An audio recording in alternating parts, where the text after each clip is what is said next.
Assalamualaikum warahmatullahi wabarakatuh. Bersua kembali dalam video saya buat kali ini. Siri yang saya kenalkan kali ini adalah siri POTT ataupun POTT ya. POTT adalah ringkasan kepada petua orang tua-tua dulu.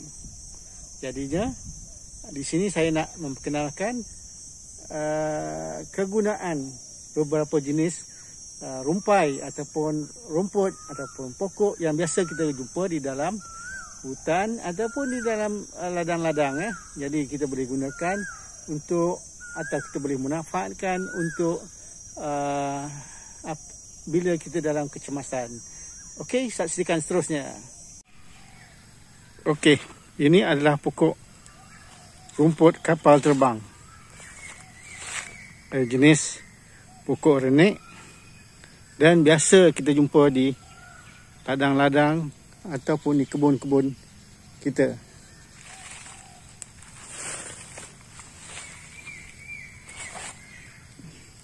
Daunnya tirus, ada berbucur-bucur di tepinya. Sejenis pokok yang mengandungi racun pyrolysidin dan biasa digunakan untuk kegunaan luaran sahaja.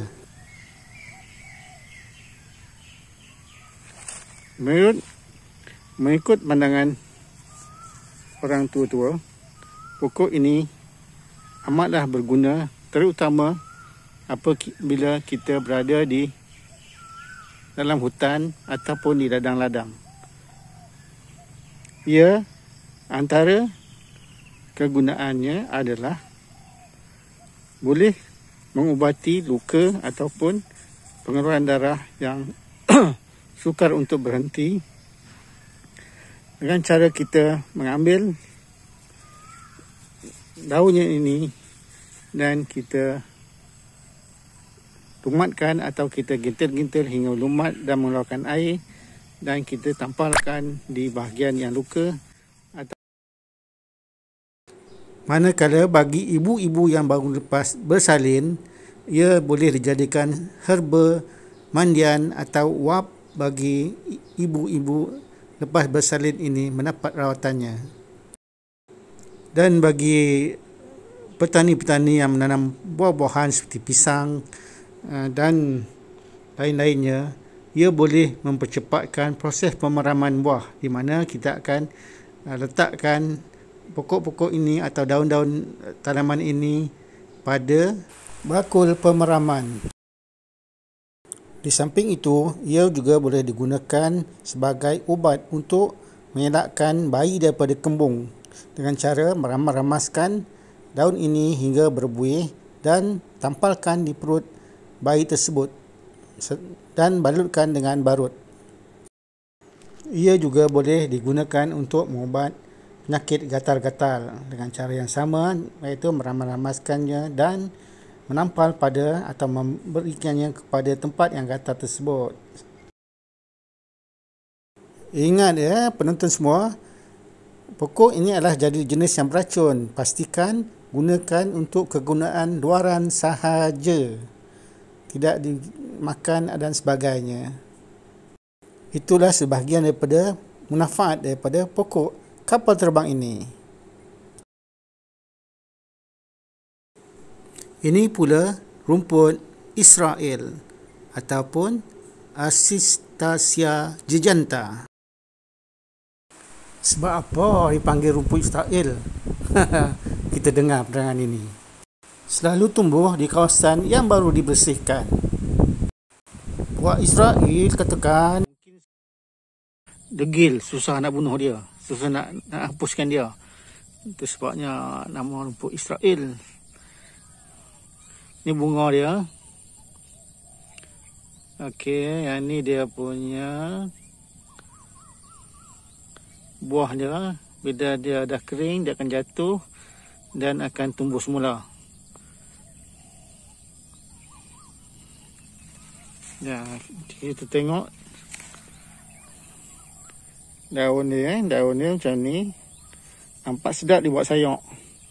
tapi merupakan sejenis rumput. Kalau orang dulu-dulu memang ada yang diambil pucuknya untuk dibuat sayur lah, digoreng macam kangkung. Tapi saya nak beritahu di sini lah, rumput Israel ni juga mempunyai khasiat tertentu. Antaranya adalah seperti pokok kapal terbang tadi, daunnya boleh digunakan sebagai pengubat luka ataupun untuk menghentikan pengaliran darah ketika luka. Jadi caranya sama, kita ambil daun ni dan kita lumat-lumatkan atau kita gentil-gentilkan hingga dia keluar air dan buih, dan kita tampalkan pada tempat yang luka tersebut. InsyaAllah darah akan cepat berhenti dan luka akan cepat sembuh. Kebanyakan rumput ni akan kita jumpa di ladang-ladang kelapa sawit, di ladang-ladang yang baru dibuka, dan memang jadi masalah lah kepada peladang-peladang. Jadi caranya untuk membunuhnya cara manual ataupun secara kimia. Secara manualnya kita boleh tebas lah menggunakan mesin rumput dan sebagainya. Dan kalau kita nak gunakan cara kimia, kita boleh gunakan racun yang biasanya kita panggil amin, yang ada bahan aktif dia 2,4-D-amin. Jadi ikut sukatan yang telah disuruhkan dan spraykan kepada rumput ni, InsyaAllah rumput ni akan mati. Rumput Israel. Rumput ini mengandungi antioksidan yang tinggi, beta-karotin yang tinggi, asid ascorbic dan anti-asmatik yang baik. Akhir-akhir ini ianya ada ditanam oleh pengusaha untuk kegunaan sebagai makanan kepada arnab dan juga ternakan lebah madu. Bunga yang putih dan banyak mengeluarkan banyak nektar. Saya nak kenalkan lagi satu rumpai yang boleh kita gunakan. Fungsinya lebih kurang sama dengan rumput kapal terbang dan juga rumput apa tadi? Israel. Ini dia. Rumput yang menyala, ni yang mempunyai daun macam ni. Biasa kita jumpa di kawasan-kawasan baru, ladang yang baru dibuka atau ladang kelapa sawit. Rumput ni sangat bahaya sebab dia akan memanjat pokok-pokok yang baru kita tanam dan dia akan memboloknya, membudutnya, menyebabkan pokok itu kelemasan ataupun tidak dapat cahaya, tidak dapat pengudaraan yang baik dan pokok kurang subur. Pokok ini kita kenali sebagai, ada orang sebut sebagai ulam gila ataupun kenali sebagai selaput tunggul ataupun Mycenia migranta, yang biasanya salah satu pantang larang dalam peladangan adalah rumput ni tak boleh tumbuh di dalam ladang. Kalau tumbuh, insya-Allah lah yang menjaga kawasan tu akan kena marah lah. Memang sepatutnya tidak boleh ni. Gunanya lebih kurang tadi tu kita dah tunjukkan, kita akan tunjukkan gunanya. Daunnya ni, daun pokok ni boleh kita gentil sampai keluar air, ataupun kita lumat-lumatkan sampai keluar air. Kita boleh tampal di tempat yang luka, di luka ataupun kena pacat dan sebagainya, membolehkan pengaliran darah berhenti dengan segera lah. Jadi salah satunya kalau kita berada di dalam hutan atau di kebun-kebun, insyaAllah kita boleh gunakan daun ni untuk memberi rawatan segera, sementara mendapat rawatan yang lebih baik lagi daripada doktor. Jadi daun ni terkenali sebagai selaput tunggul ataupun ulam gila. daun ini juga boleh digunakan bagi mengurangkan sakit gout dengan cara mengambil sehelai daun selaput tunggul ini dan kita makannya, kita kunyahkan dia setelah kita bersihkan ya. InsyaAllah dilakukan selang 2 hari.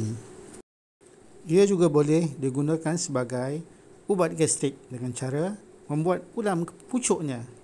Manakala bagi pesakit kencing manis dan darah tinggi, 3 helai daunnya boleh direbus dengan 3 cawan air hingga menjadikan 1 cawan untuk diminum selang 2 atau 3 hari. Okey, saya nak sambung sikit mengenai dengan kegunaan rumput selaput tunggul ni, Makinia micrantha bagi pesakit-pesakit diabetes, gout dan stroke. Dia boleh juga di blend dia jadikan jus dan minum sebelum mengambil sarapan pagi. Di samping itu di belah-belah utara ni, pucuk dia ni mereka ambil untuk buat nasi ulam. Jadinya dia campur dengan sayur-sayur lain untuk buat nasi ulam. Sedap kot. Jadi di kesempatan ini juga saya nak menjawab beberapa komen yang diajukan kepada video saya yang lepas-lepas. Antaranya adalah bilakah usia ataupun umur bagi rusa matang untuk dibiarkan. Jawapannya adalah rusa bila berusia 1.5 tahun telah boleh dibiarkan dan boleh dicampurkan dengan jantan, betina jantan untuk proses pembiakan untuk ternakan rusa. Dan ada lagi satu soalan yang daripada kawan kita di bahagian selatan Malaysia menanyakan bahawa bilakah ataupun berapa lamakah tempoh di antara bunga limau kasturi hingga ia sesuai dipetik. Jawapannya adalah lebih kurang 2 hingga 2 bulan setengah, bergantung pada cuaca, baja, sekitaran dan sebagainya lah. Jadi jawapannya lebih kurang tu. Dan untuk video-video yang lain saya akan cuba menjawab komen-komen di video yang lain, di video-video saya yang seterusnya dalam siri PON ini. Video-video siri PON ini InsyaAllah akan membincangkan lagi mengenai manfaat atau kegunaan-kegunaan rumpai ataupun tanaman di sekitaran kita yang boleh kita gunakan untuk perubatan dan sebagainya, InsyaAllah. Dan jangan lupa subscribe, share, like dan komen.